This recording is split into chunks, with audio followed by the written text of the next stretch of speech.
Manfredo Tafuri, nacido en 1935 y fallecido en 1994, fue un teórico, historiador y crítico de la arquitectura italiano. Estudió arquitectura en la Escuela Superior de Arquitectura de Roma, hoy incorporada en la Universidad de la Sapienza. Siendo estudiante ahí, se opuso a las ideas de docentes como Enrico del Debbio o Saverio Muratori, defendiendo que era necesario que los planes de estudio le dieran una mayor importancia al planeamiento urbanístico y a la historia de la arquitectura. Aparte de su formación en la universidad, acudió a distintos cursos impartidos por importantes figuras como el historiador del arte Giulio Carlo Argan o el filósofo marxista Galvano de la Volpe. Posteriormente, se dedicó a la docencia como ayudante del arquitecto Ludovico Quaroni, a la vez que realizaba prácticas de arquitectura y defendía las reformas reclamadas por los estudiantes. A mediados de los 60, Tafuri dejó en un segundo plano el ejercicio de la arquitectura para centrarse en su historia, dando clases en el Politécnico de Milán como ayudante del arquitecto Ernesto Nathan Rogers entre 1964 y 1966, y en Palermo, donde Cesare Brandi también era profesor, entre 1966 y 1968. En esta época, en 1964, escribe una de sus primeras publicaciones, una pequeña monografía sobre arquitectura moderna japonesa, así como breves ensayos publicados en distintos medios como el periódico Italia Nostra. Un par de años más tarde se casa con Giuseppina Rapisarda y publica su primera gran monografía, La arquitectura del manierismo en el Cinquecento europeo, que haría que le llamasen del Instituto Universitario de Arquitectura de Venecia en 1968, donde desarrollaría su carrera profesional. 1968 también es el año en el que escribe el primero de los dos libros que consagrarían su reputación, Teoría e Historia de la Arquitectura, donde defendió la importancia que tiene la historia de la arquitectura en los cambios que se producen en la propia arquitectura, poniendo de manifiesto las carencias que los arquitectos solían tener como historiadores. Basándose en ideas de Walter Benjamin, también hizo notar los fallos del modernismo, aludiendo a la complicidad que existe entre la arquitectura moderna y el capitalismo. El libro no sería bien recibido por todos, y arquitectos e historiadores como Cevi y Paolo Portoghesi discutieron el papel que Tafuri daba a la historia de la arquitectura respecto a las construcciones contemporáneas. Después de publicar en 1969 una monografía sobre la cultura florentina, la arquitectura del humanismo, la segunda de sus obras con base marxista, Progreso y Utopía, apareció en 1973.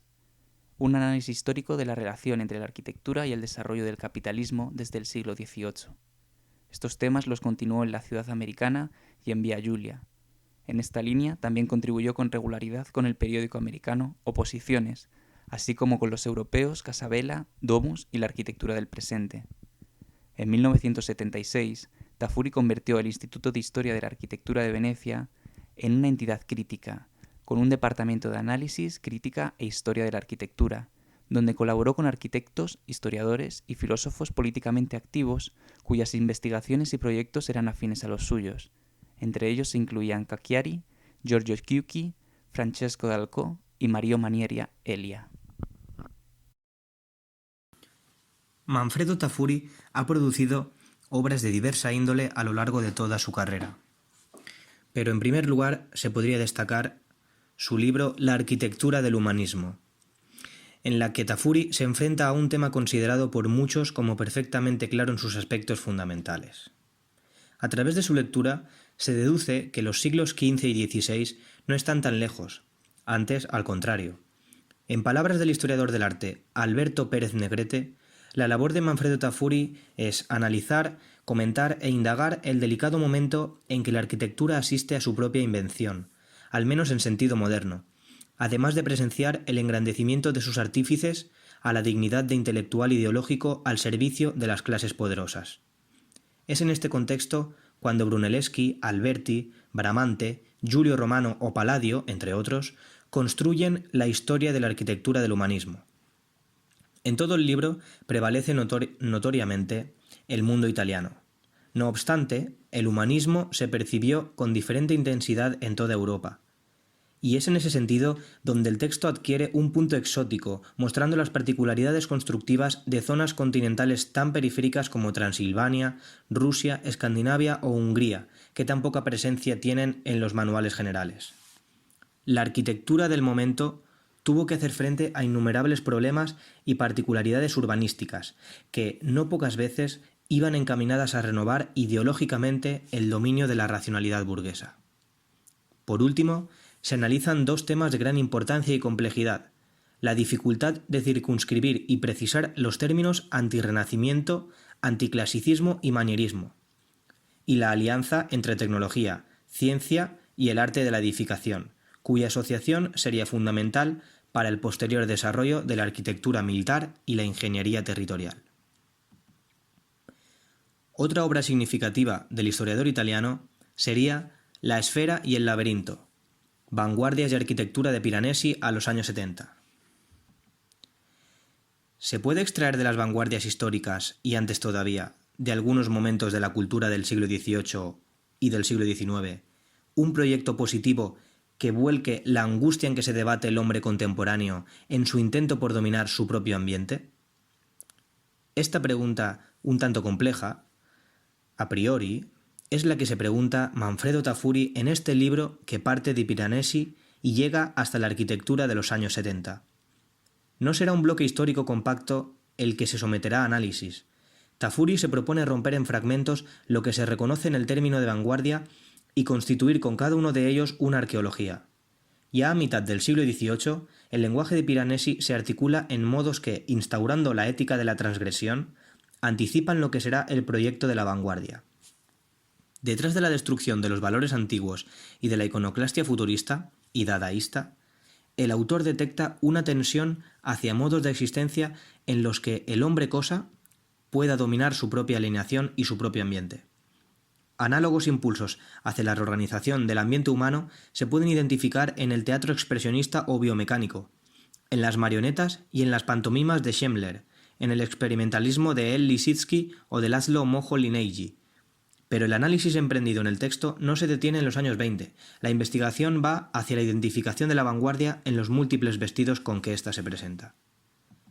En el núcleo central del libro, por ello, se confrontan entre sí los tres máximos sistemas: la Unión Soviética al inicio del primer plan quinquenal, la metrópoli norteamericana en vísperas del New Deal y la Socialpolitik de la Alemania de Weimar. Así pues, llegados a este punto, se considera importante mencionar su obra Arquitectura contemporánea. Según la visión de una de las críticas de arquitectura más prestigiosa a nivel nacional, es decir, María Teresa Muñoz Jiménez, nos señala que no son precisamente los edificios el objeto principal de análisis en la obra. El libro nada tiene que ver con una historia de la arquitectura al uso, sino que lo que ofrece es un conjunto de historias que, como señalan los propios autores, se desdoblan y se multiplican, e incluyen el conjunto de estructuras que forman, sin arquitectura, el ambiente humano. El foco, por tanto, se pone en examinar las historias de los intelectuales que trataron de dominar tales estructuras y que crearon políticas y métodos, mientras las historias de los nuevos lenguajes se consideran únicamente como intentos de delimitar el área de su propia intervención, una vez abandonada la esperanza de lograr palabras absolutas y definitivas. Por tanto, ante la constatación de la pérdida de la condición comunicativa de los objetos y del peso que asume en la época contemporánea la organización de la esfera productiva y la explotación del espacio urbano, los propios edificios son tratados por Tafuri y Dalcó no como algo sustantivo, sino como productos dependientes de las estructuras intelectuales y urbanas que les sustentan. Producción y metrópoli serán entonces las coordenadas sobre las que medir las cualidades formales de las producciones de la arquitectura.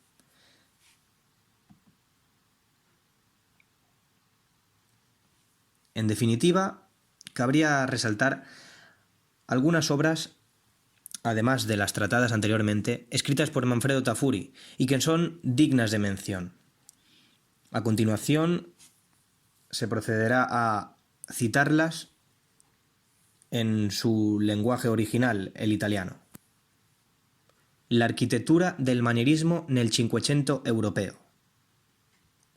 Progetto e utopia. La città americana. Via Giulia.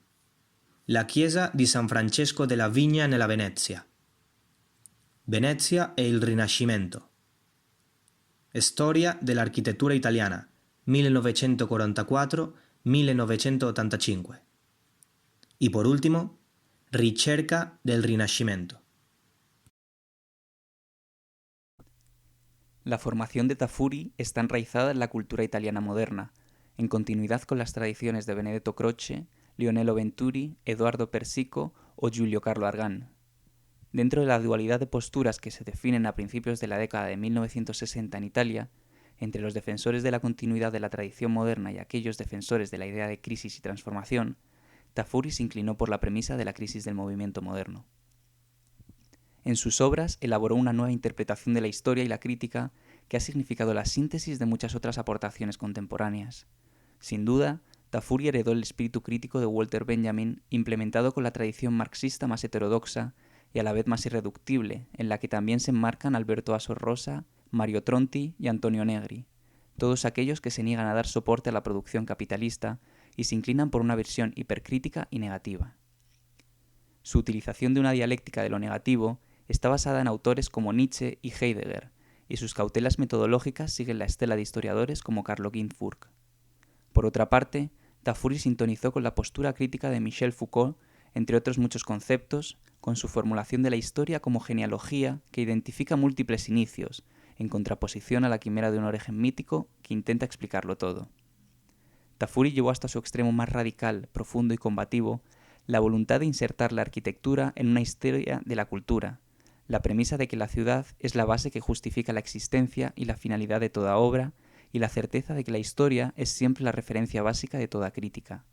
Tanto en el joven Tafuri como en el maduro, se produjo siempre esta superposición del trabajo del crítico y del historiador.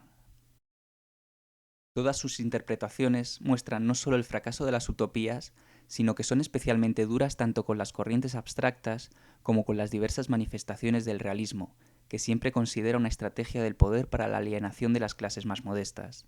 Por otra parte, Tafuri fue ampliando sus trabajos sobre historia de la arquitectura, centrados especialmente en el periodo que va del 480 al neoclasicismo y dedicándose casi exclusivamente a ello en la última etapa de su vida.